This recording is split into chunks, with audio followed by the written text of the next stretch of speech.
Lankėsi pacientė, kuriai yra 50 metų.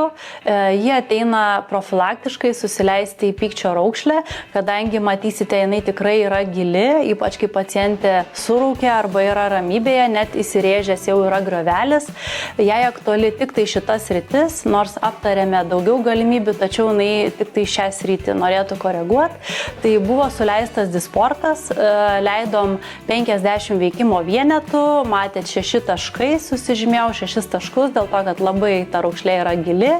Ir vėlgi dar truputėlį buvo suleista 0,2,5 ml hialurono. Ilmedo leidau Art Universal filerį, dėl to, kad hialuronas šiuo atveju labiau iškels tą raukšlę, o botoksas po 2 savaičių pratems ją. Tai pacientė stebės geresnį rezultatą ir jisai išliks apie 6-8 mėnesius. Ir rekomendavau po šios procedūros po 6-8 mėnesių vėl sugrįžti ir pagalvoti apie kitas sritis, leisti botoksą.